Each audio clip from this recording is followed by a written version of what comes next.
implementing revisions for draft 1 of M's book, and then I have to start draft 2 because I finished like the physical revisions.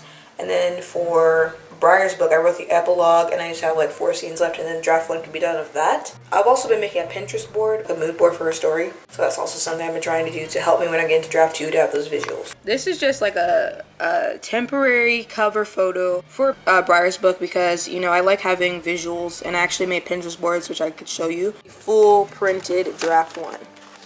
I don't remember how many chapters it ended up being, 20 plus an epilogue. 20 chapters plus an epilogue, so it turned out pretty decent. I think 60-something thousand words for the first draft.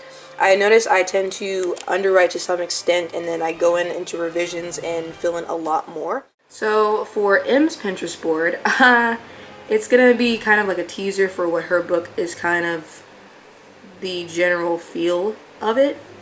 I don't want to go into too much, but I wanted to give you guys a little teaser because I'm really a visual person. So I'm thinking about what fits her story in particular, and if you guys know, even the premise of it, you get why. But as you can tell from these pictures, you can tell kind of what she looks like with the curly hair currently. She used to be a brunette, but she is a prostitute at the start of the story. She got into that life to take care of her mom's high medical bills and to, you know, support both of them. So she carries a lot of shame about that. But also she is not sure that there's anything better for her.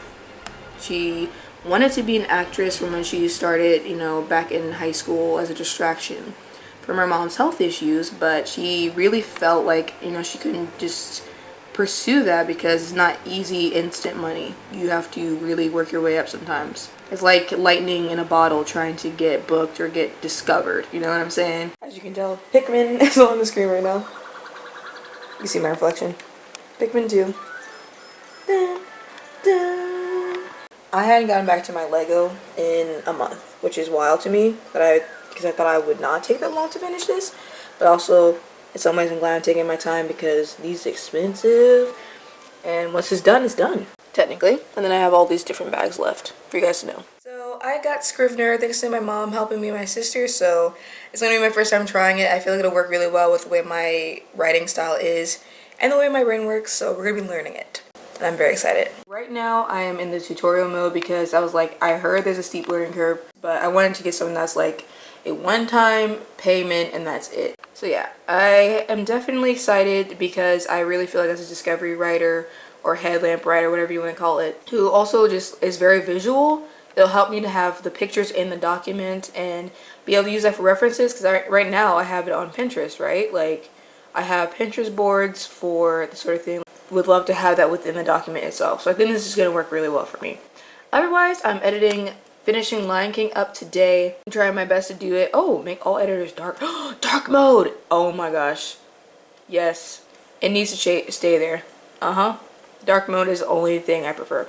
Anyways, I am gonna have one more segment left of Lion King to finish today, and then I'm volume adjusting and we're almost there, getting that video ready. I actually am going back into M's book draft 2. My goal is to really make a lot of progress tonight. I'm not necessarily gonna say let's do 10K today, but it'd be awesome to at least, you know, progress a decent amount in this book tonight, in this draft, because I really would like to get to where I'm finished with draft 2 of this book and then move into draft 2 of the other 4 books, or the other 3, and finishing draft 1 of V's book, and then coming back around to this one to do draft 3, because I would like to get them all on more even footing with each other, especially clearing up any plot holes and inconsistencies.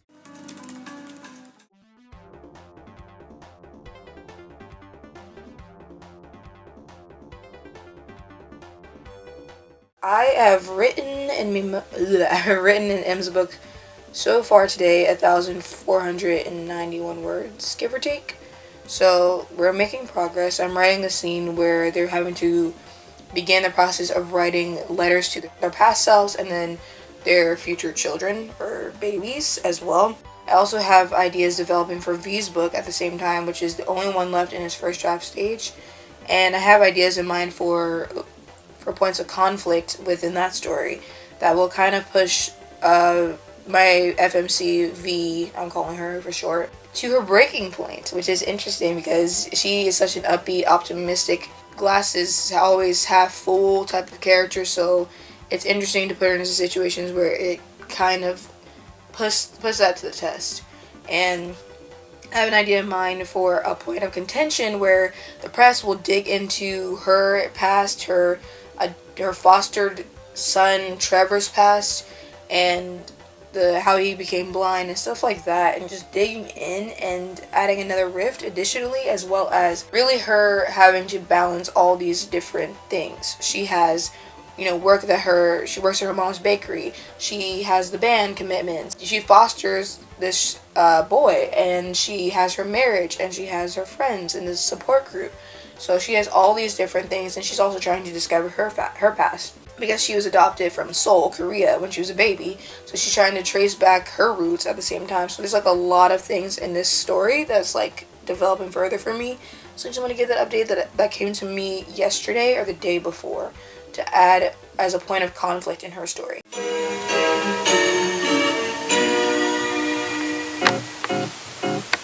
Bruh, I still don't know how to spell vacuum. I have spell check temporarily off while I'm writing just so I don't disrupt my flow. I still, to this day, don't know how to spell vacuum or bouquet. I kind of learned restaurant, but then I forgot. I'm curious to know what words you guys don't know how to spell. And you always have to depend on spell check for writing, But that's what it's there for.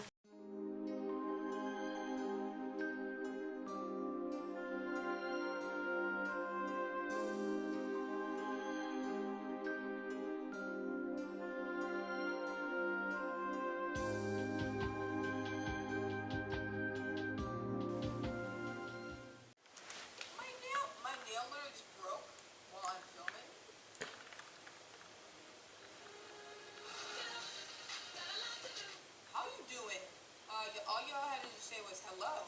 My name is. Your breath would be kicking like a horse in a barnyard. Bro, your breath would be kicking like a horse in a barnyard door.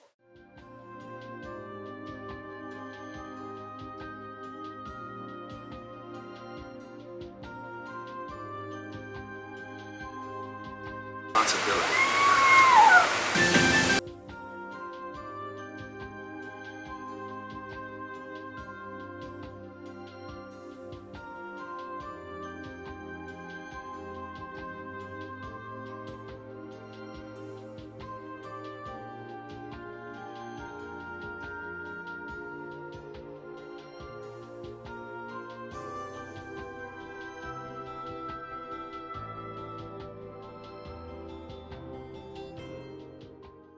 So writing updates, I am writing in the midpoint of M's draft 2 right now.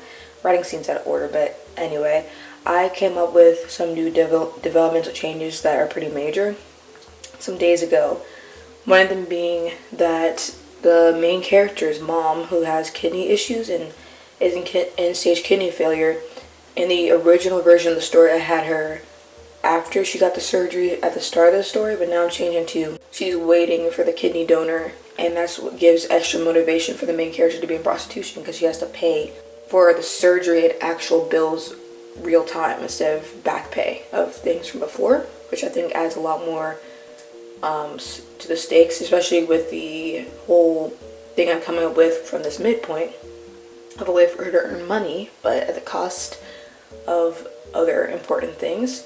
And then I also came up with the idea of one of the people in the story that will be the kidney donor instead of the character I originally had it being as the love interest. So changing some things. And then also I was kind of debating on changing a character who, I guess I might say it, her name was going to be called Verona, but it never really felt like the right name for me. She's a character, for some reason I've changed her name the most out of every character in this book series.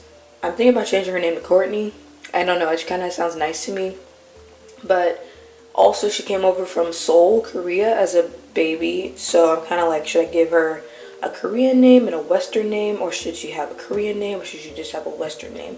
So I'm still debating on that. But I want to take you guys with me as I get back into writing this climactic midpoint scene. I'm thinking I really need to elongate it and really amp it up because it's such a major moment in the story that literally changes everything. So it needs to be very, very, very fleshed out. All of it needs to be fleshed out, but this needs to be really fleshed out.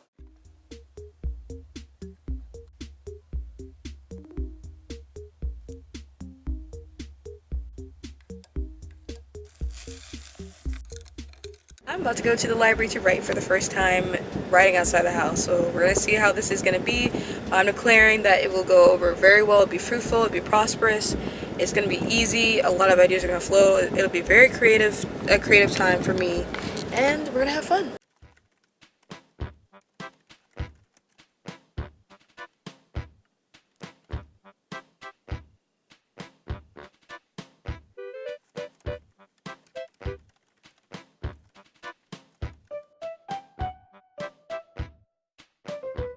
So I just went to the library again and got writing done, and editing. Not as much today as yesterday, but it's okay.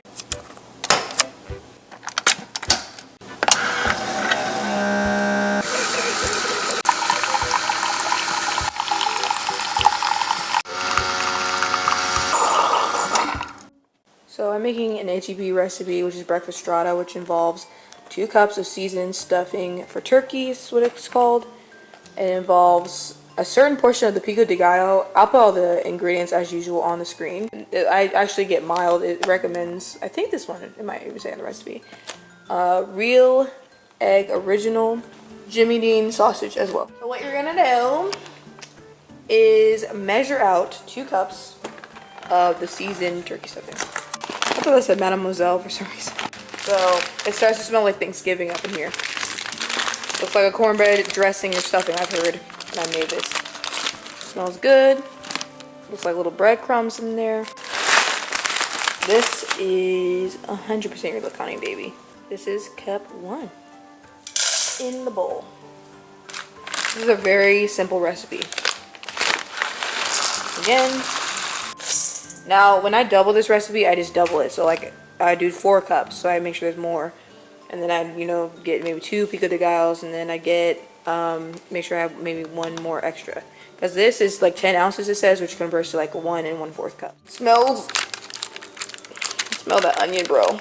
I typically just put most of it in, unless I'm doubling, and then I put the whole thing.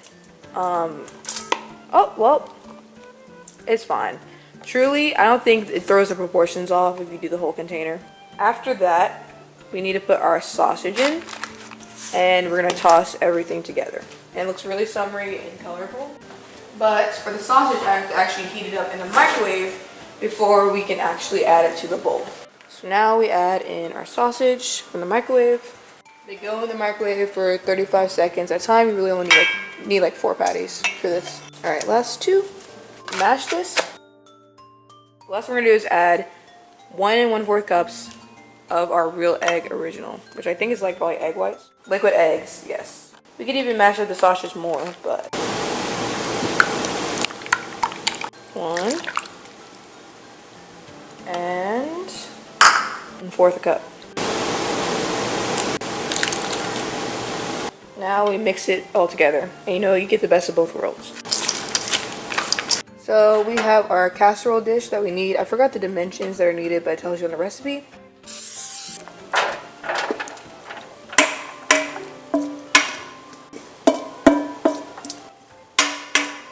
And then what I do is I spread it out so it's like a casserole, and it's arranged nicely. I'm not a cooking expert or a baking expert, guys. I'm very new to cooking and baking still, only like a year or 2 in, so just know that. I'm not giving instructions like in that sense. I'm just showing you what I'm doing as I'm learning how to cook. So look at that leaf, bro, from that pico de gallo. So weird. So the thing I want to clarify is the HEB recipe gives 2 conflicting oven temperatures. I do 350 because it gives you 2 different ones. I don't know why it does that. The recipe also says to add cheese, but I don't do that a lot of times. I don't want cheese in it. Going in on the middle rack.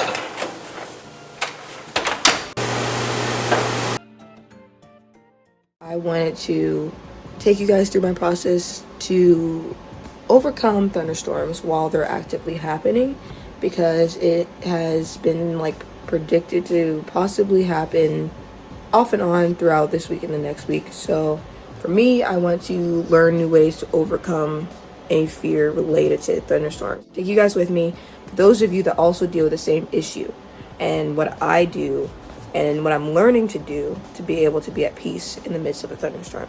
So the first thing is, I just got up. It is actually late as it is. I woke up at 7 p.m. or 6 something p.m. So it's 7 something right now. I think it's, I don't know what time, but like 7:15 p.m. or something like that. So what I want to do first and foremost is do my morning prayer that I do. I do a morning prayer that shuts a lot of things down, deals with things like fear, deals with, releasing angels, different things like that to really establish a baseline for the day. I also do a healing prayer, which is using the word of God to speak healing over me and over my body. Any issues I have, currently, or to prevent issues from happening in the future. Specific prayers based on the word, using the word to release over myself. And I do that together because at the moment, when I first wake up, I have had to deal with making sure that allergies are in check, taking the medicine I need to take, gargling salt water, anything like that, because it's been a lot of congestion and things like that. Taking medicine, do the things I need to do. So doing the healing prayer helps me to not be anxious about the health aspect, because respiratory allergies have been, something that has made me feel very uncomfortable and stuff like that. So it helps me have peace to remember that God's already healed me of many things, as well as he's going to continue to heal me. So I do those 2 things, and then I'm going to go exercise. Something I do when dealing with thunderstorms as well, and also in general, I like to exercise beforehand because it releases a lot of nervous energy. When I'm on the treadmill and I'm walking, it's giving me a release of different chemicals in the brain, obviously, but it also helps me to expend energy, like at the start of my day. So that way I'm not going to have all this sitting, while I'm going about my night, morning, whatever it is. So I'm going to go exercise for a bit. I actually want to try something and see if I can play video games while I'm on the treadmill, which sounds wild, but for those of you that have used treadmills a lot, you probably understand you can get bored. So you want more things you could do to make sure you get your exercise in as long as you need to, but you aren't getting bored. So it's easier to do it. Because right now I've only done 2 miles. The most I've done ever is 3. And 10K steps a day is like 5 miles. So I want to build up to that, but I also want to make sure I'm able to just keep going. So if I have a video game or something I could play, that would help a lot. Only thing is I might need to eat first because I have not eaten in a long time, and then exercise. But we will play it by ear. So these are the things I'm doing.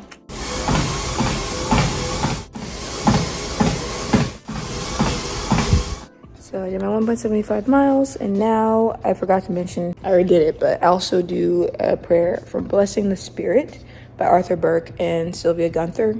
This is very helpful for you as well. Helping my spirit and my soul, helping my physical body. I do exercise and things like that. I make sure I eat. And actually eating helps your body to know that it can be in rest and digest. So it's a very good idea to make sure you don't deprive your body of food if you're feeling anxious, because you help your body to recognize, okay, we're safe, that we're able to eat. I take care of all 3 parts of my being to make sure that, I'm strong throughout the day and the night and the afternoon and the evening and the morning, every single day. I try to do that now. Something that I realized is I spend too much of my time trying to focus on what can I do to not be anxious and what can I do to overcome it. And it's been consuming my thoughts all throughout my day.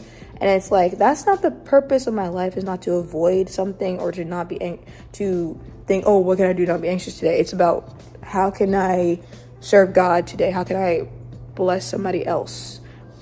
Because the thing about anxiety and fear is it makes you very self-focused. And that's not what we're called to be doing as believers. We're not supposed to be consumed in and of ourselves. And we're not supposed to be making an idol out of fear. And yes, you have to go through deliverance. And yes, you have to do inner healing. And that's a continual lifestyle of work that has to be done. But at the same time, you're not supposed to be focused on it. What you behold is what you become. What you focus on is what ends up consuming you. What you meditate on is what ends up determining the course of your life. which is why the word says, meditate on my law day and night, let it not depart from you. Because of the fact that God knows we have to have a point of focus. We cannot have an idle mind. So I also, in combination with those things, am reading Joyce Meyer books related to the thoughts. God has me read The Mind Connection, and I picked it up like twice before and then just didn't see it through. And then this time I actually read it all the way through. And now I'm reading The Power Thoughts because he's having me on a course of sorts where it's like we're focusing on the mind. We're focusing on getting the mind strong because everything stems from your thoughts. Everything starts in the thought realm, in the thought life. So you have to make sure your thoughts are correct. This is one of the things I want to share with you guys. If you're dealing with anxiety about storms, you have to have the right thoughts. And I actually wrote down specific ones for storms, which I can share as well. I am safe. God has promised to never leave me or forsake me. God will not in any way fail me, nor give me up, nor leave me without support. He will not in any degree leave me helpless, nor forsake me, nor let me down or relax his hold on me. Assuredly not. He knows the way I take and pays attention to it.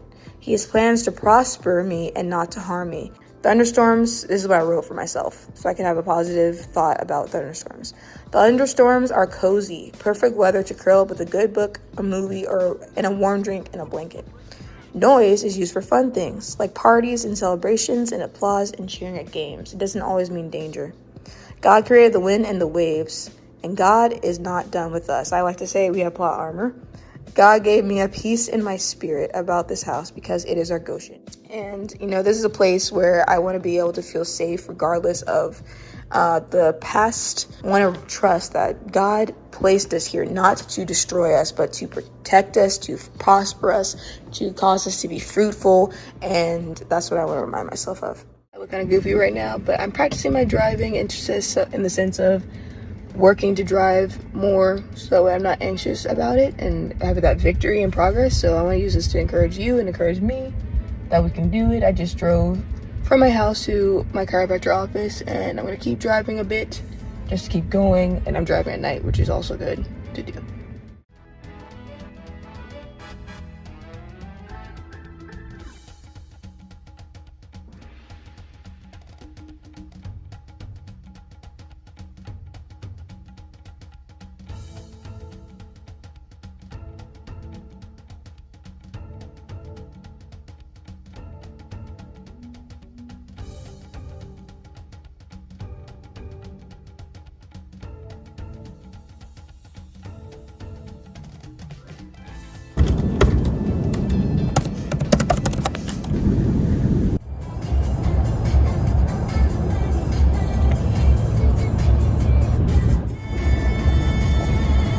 On a road trip on the way to Tennessee. We're still in Texas right now, but yeah, I meant to be vlogging sooner, but we're at the gas station right now, taking a break, and we're gonna head back out really soon. All this stuff in here, so much stuff. Just goes on forever. There's so much everywhere,